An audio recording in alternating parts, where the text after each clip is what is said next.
नमस्कार दोस्तों, मैं हर्ष आपका स्वागत करता हूं हमारे YouTube channel HP competitive focus पर। आज हिमाचल डोज सीरीज़ का एक और पार्ट आपके लिए लेके आए हैं। यहाँ पे हम बात करेंगे हिमाचल प्रदेश HPSSC द्वारा जो कंडक्ट कराया गया एग्ज़ाम है, पोस्ट कोड नंबर 954, और जो था फार्मासिस्ट का एग्ज़ाम था, उसके क्वेश्चंस यहाँ पे डिस्कस करेंगे। तो चलिए शुरू करते हैं हमारा आज का वीडियो। यहाँ पे हम देखेंगे question number first, which of the following famous ruler called as father of inscriptions. निम्न में से प्रसिद्ध शासक को अभिलेखों का जनक कहा जाता था या कहा जाता है। ऑप्शंस हमारे पास हैं समुद्रगुप्त, चंद्रगुप्त मौर्य, अशोक या फिर कनिष्क। तो इसका सही आंसर होगा हमारे पास ऑप्शन नंबर ए, समुद्रगुप्त यहाँ पे सही आंसर हो जाएगा। फादर ऑफ इंस्क्रिप्शंस, क्यों बोलते हैं इसको फादर ऑफ इंस्क्रिप्शंस? क्योंकि इसने क्या किया था, सबसे ज़्यादा अभिलेख जो है वो समुद्रगुप्त के समय में देखे गए हैं। उसके बाद हमारे पास ऑप्शंस हैं यहाँ पे चंद्रगुप्त मौर्य और अशोका। अशोका के बारे में बात बताएं तो अशोका जो है उनको इंस्क्रिप्शंस का क्या कहा जाता है, ओरिजिनेटर, यानी कि सबसे पहले जो अशोका थे उनके द्वारा ही इंस्क्रिप्शन या अभिलेखों का जन्म किया गया था। और कनिष्क जो हैं वो कुषाण डायनेस्टी के एक राजा हुआ करते थे, एक शासक हुआ करते थे। और एक और बात, जो समुद्रगुप्त हैं उनको भारत का नेपोलियन भी कहा जाता है, भारत का नेपोलियन। तो ये भी बात ध्यान में रखनी है। नेक्स्ट क्वेश्चन है हमारे पास, the second battle of Panipat took place in. Panipat की दूसरी लड़ाई कब हुई? ऑप्शन है हमारे पास 1526, 1556, 1576 या फिर 1761। तो यहाँ पे इसका सही आंसर होगा हमारे पास ऑप्शन नंबर बी, 1556। तो देखिए, जो पानीपत की फर्स्ट बैटल हुई थी हमारे पास 1526 में, सेकंड बैटल हुई हमारी 1556 में, और थर्ड बैटल ऑफ पानीपत हुई हमारी 1761 में। और यहाँ पर 1576 में क्या हुआ, हल्दी घाटी का युद्ध हुआ था, हल्दी घाटी वॉर। और ये किस किस के बीच में हुई थी? ये महाराणा प्रताप वर्सेस अकबर। तो ये बात आपको ध्यान में रखनी है। आगे है, which became the first capital of the kingdom under the Tomar Rajput. तो तोमर राजपूत के अधीन साम्राज्य की राजधानी सबसे पहले बना। ऑप्शन है हमारे पास दिल्ली, पाटलिपुत्र, कलकत्ता या फिर तक्षशिला। तो इसका सही आंसर होगा ऑप्शन नंबर ए, दिल्ली या फिर दिल्ली सही आंसर हो जाएगा। तोमर राजपूतों की सबसे पहले राजधानी कौन बना? दिल्ली। नेक्स्ट है हमारे पास, who was appointed by Akbar as his court magician. Akbar द्वारा किसे अपने दरबारी संगीतज्ञ के रूप में नियुक्त किया गया था? ऑप्शंस हमारे पास हैं अबुल फजल, मियां तानसेन, राजा बीरबल या फिर राजा टोडरमल। तो इसका सही आंसर होगा ऑप्शन बी, मियां तानसेन।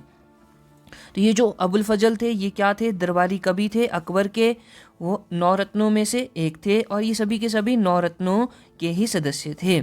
मियां तानसेन आपको पता लग गया कि दरबारी संगीतज्ञ थे। राजा बीरबल जो थे वो मुख्य सलाहकार थे, और यह क्या थे? हिंदू थे। राजा टोडरमल क्या थे? राजस्व अधिकारी थे राजा टोडरमल। आगे है next question, which is in the world heritage list. निम्न में से कौन सा विश्व धरोहर सूची में है? ऑप्शंस हमारे पास हैं खजुराहो, ताजमहल, हम्पी या फिर यह सभी। तो इसका आंसर होगा हमारे पास option D, all of these या फिर यह सभी। तो विश्व धरोहर सूची में या वर्ल्ड हेरिटेज लिस्ट में खजुराहो भी है, ताजमहल भी है और हम्पी भी है। आगे है हमारे पास, which year did Bankim Chandra Chattopadhyay wrote Anandamath. Bankim Chandra Chattopadhyay ने किस वर्ष आनंदमठ लिखा? ऑप्शंस हमारे पास हैं 1872, 1876, 1882, 1886। तो इसका सही आंसर होगा ऑप्शन सी, 1882। अगला प्रश्न है हमारे पास, where was the first session of the Indian National Congress held. भारतीय राष्ट्रीय कांग्रेस का प्रथम अधिवेशन कहाँ संपन्न हुआ? ऑप्शंस हमारे पास हैं लखनऊ, कलकत्ता, बम्बई या फिर मद्रास? तो इसका सही आंसर होगा option C Bombay. Option C Bombay. और ये कहाँ पे हुआ था? संस्कृत कॉलेज बॉम्बे में। नेक्स्ट है हमारे पास Constituent Assembly of India was formulated on the recommendation of. Bharat की संविधान सभा का निर्माण किसकी अनुशंसा पर हुआ? ऑप्शंस हमारे पास हैं वेबल प्लान, वेबल योजना, या फिर क्रिप्स मिशन, या फिर अगस्त ऑफर, अगस्त प्रस्ताव, या फिर कैबिनेट मिशन। तो इसका सही आंसर होगा option D cabinet mission. Cabinet mission के अकॉर्डिंग ही भारत की संविधान सभा का निर्माण हुआ था। अब देखेंगे हम बेबल्स प्लान कब आया था। बेबल्स प्लान आया था हमारे पास 1945 में। क्रिप्स मिशन आया था 1942 में। अगस्त ऑफर आया था हमारे पास, अगस्त प्रस्ताव आया था 1940 में। और ये जो कैबिनेट मिशन है ये आया था 1940 में। तो यहाँ पे ये महत्वपूर्ण बातें आपको ध्यान में रखनी है, क्योंकि यहाँ से क्वेश्चन जो है वो पूछ लिया जाता है। आगे है हमारे पास अगला प्रश्न, बोलता है Where do we find the ideals of Indian democracy in the Constitution? भारतीय संविधान में भारतीय लोकतंत्र का स्वरूप कहाँ मिलता है? ऑप्शंस हमारे पास है द प्रेम्बलम, प्रस्तावना, पार्ट 3, पार्ट 4 या फिर पार्ट 1। तो इसका सही आंसर होगा द प्रियम्बल, यानी कि प्रस्तावना। इसको हम क्या बोलते हैं? और उद्देशिका भी बोलते हैं। आगे है हमारे पास 7th schedule of the constitution of India deals with.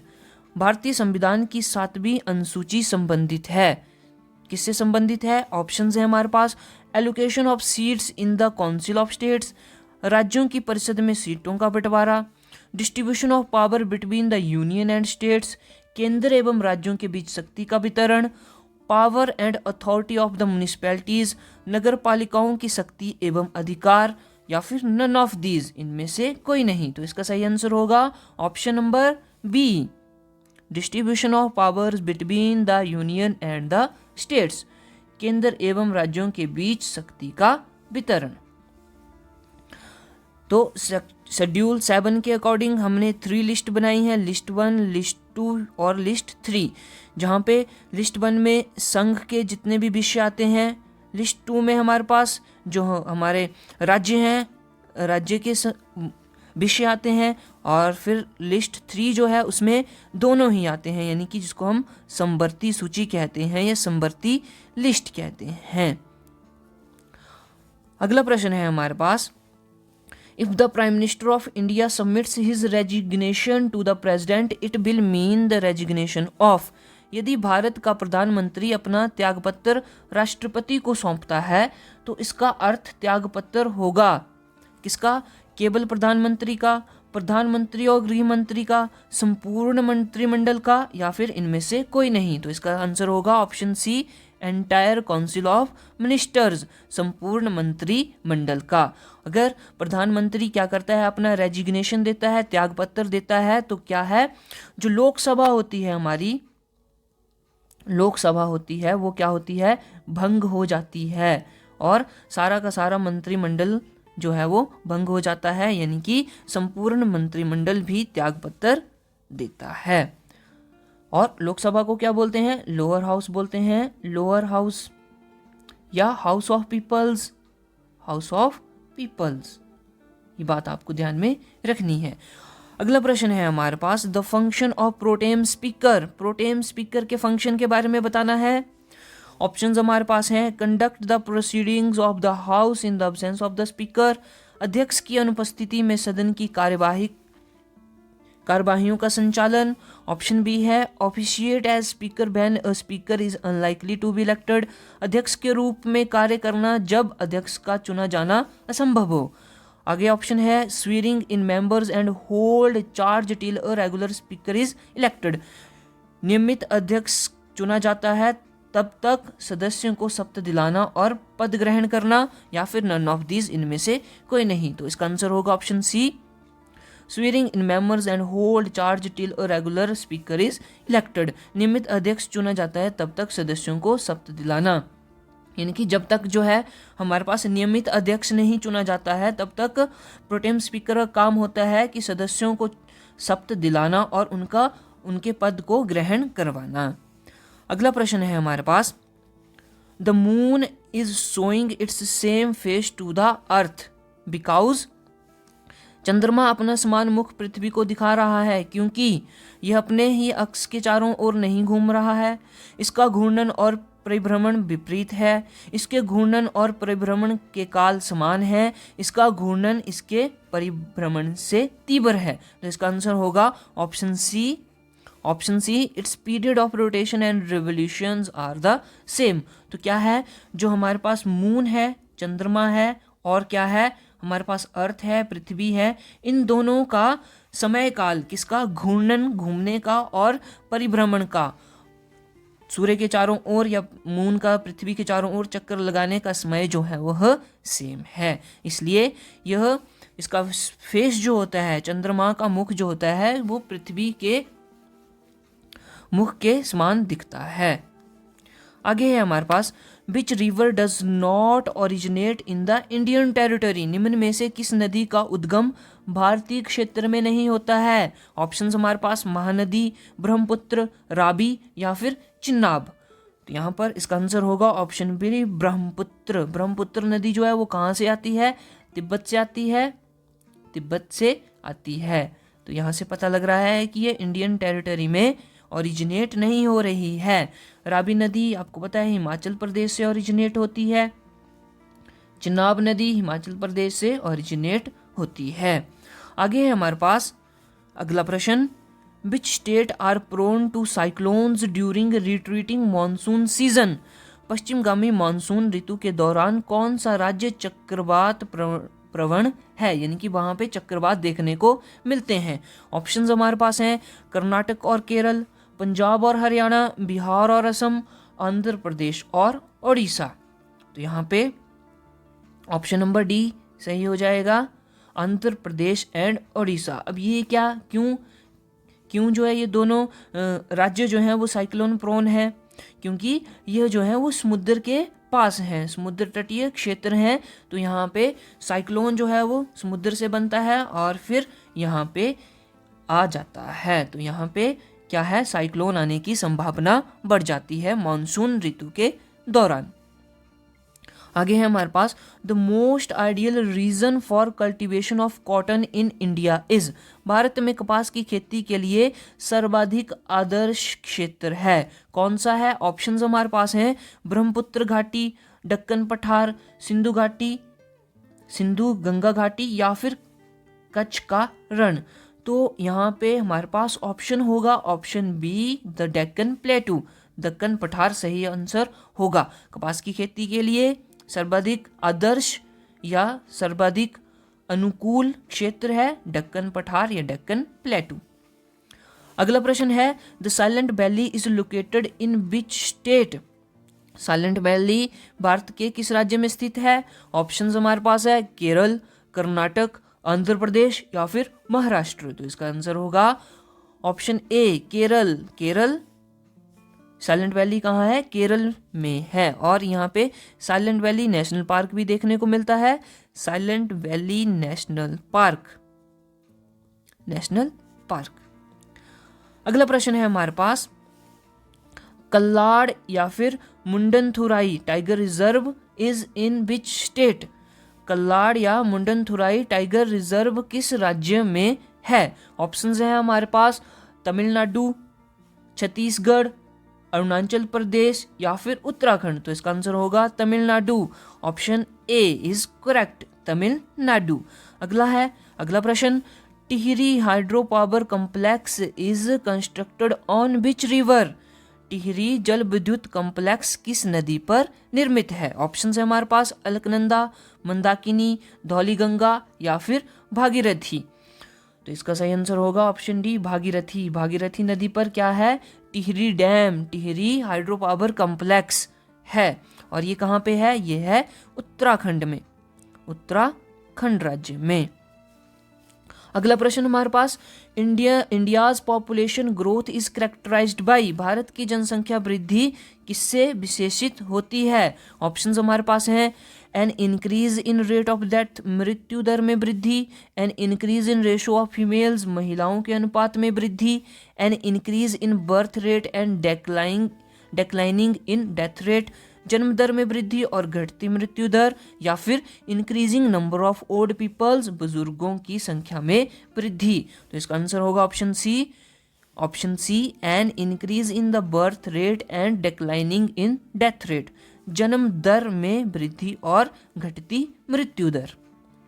अगला प्रश्न हमारे पास है, a market economy is one which, बाजार अर्थव्यवस्था वह है, क्या है? Is controlled by the government, जो सरकार द्वारा नियंत्रित होती है, is free from the government control, जो सरकार के नियंत्रण से मुक्त होती है, is influenced by international market forces, जो अंतर्राष्ट्रीय बाजार बलों से प्रभावित होती है, या फिर ऑल ऑफ दीज, यह सभी।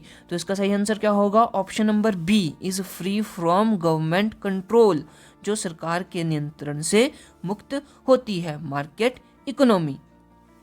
अगला प्रश्न है हमारे पास, which is an example of joint supply, कौन सा संयुक्त आपूर्ति का एक उदाहरण है? ऑप्शंस देखेंगे, कॉफी और चाय, स्याही और पेन, टूथब्रश और पेस्ट, या फिर ऊन और भेड़ का मांस। यहाँ पे coffee and tea, ink and pen, toothbrush and paste, या फिर बूल एंड मटन। तो इसका सही आंसर होगा option D, wool and mutton, ऊन और भेड़ का मांस।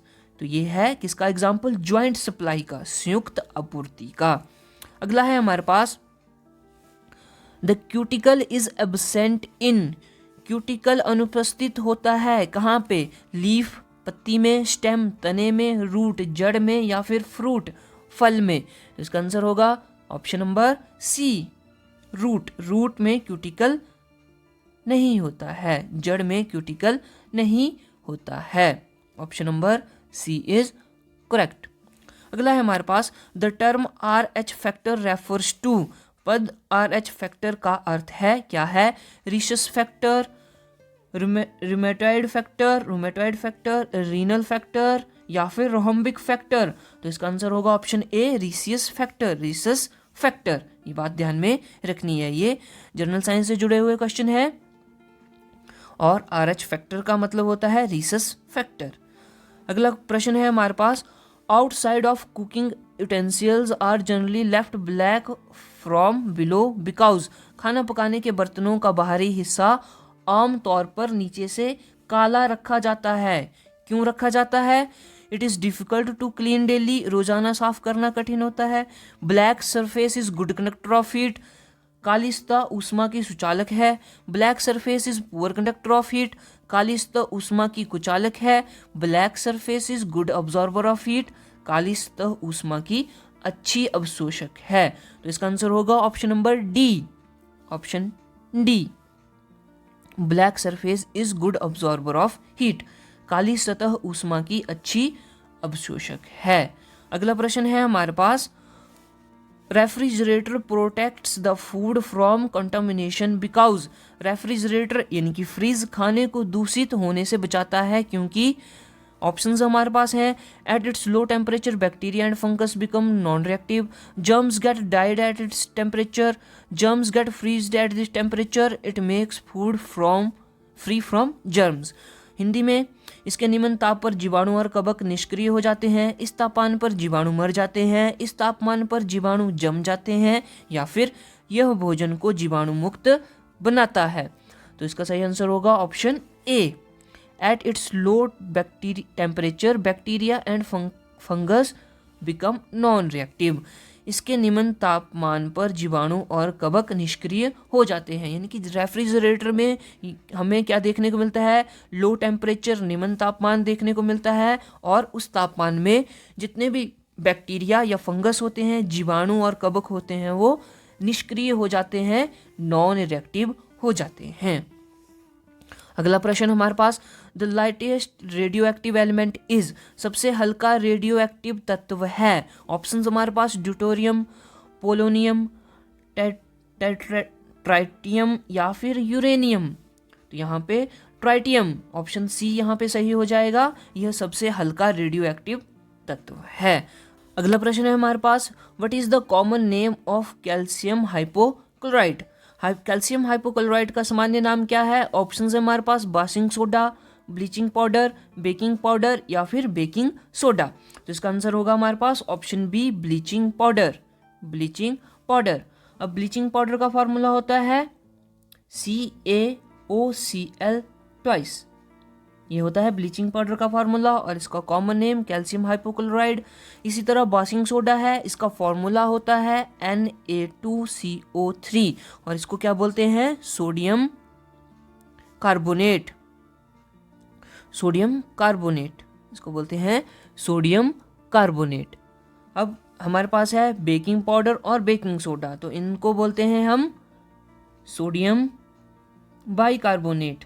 Sodium bicarbonate. और इसका फॉर्मूला क्या होता है? इसका सूत्र क्या होता है? NaHCO3। तो यहाँ से ये बातें आपको ध्यान में रखनी है क्योंकि यहाँ से क्वेश्चन जो है वो एग्जाम में पूछा जाता है। अगला प्रश्न है हमारे पास, which institution recently released report on pandemic billionaires. किस संस्थान ने हाल ही में पेंडेमिक बिलियनियर्स की रिपोर्ट जारी की? ऑप्शंस है प्रथम फाउंडेशन, ऑक्सफेम, एमनेस्टी इंटरनेशनल या फिर यूनिसेफ। तो इसका आंसर होगा ऑप्शन बी, ऑक्सफेम। किसने करी थी? ऑक्सफेम ने पेंडेमिक बिलियनियर्स रिपोर्ट जो है वो रिलीज की। अगला प्रश्न है हमारे पास, which state has recently released India's first citizen driven state level word atlas. किस राज्य ने हाल ही में भारत की प्रथम citizen driven state level word atlas जारी किया? ऑप्शंस हैं केरल, कर्नाटक, तमिलनाडु और ओडिशा। तो इसका सही आंसर होगा option A, Kerala. Option A, Kerala. तो ये थे दोस्तों आज के हमारे क्वेश्चंस। उम्मीद करता हूँ कि आपको ये क्वेश्चन अच्छे लगे हुए होंगे और आपको काफ़ी जानकारी जो है इस वीडियो लेक्चर से मिली होगी। दोस्तों इसी तरह हमारे साथ जुड़े रहें। जितने भी नए एस्पिरेंट्स हैं वो हमारा चैनल सब्सक्राइब करें और सभी से ये उम्मीद की जाती है कि वीडियो को शेयर किया जाएगा। दोस्तों मिलते हैं नेक्स्ट वीडियो में, तब तक के लिए टेक केयर।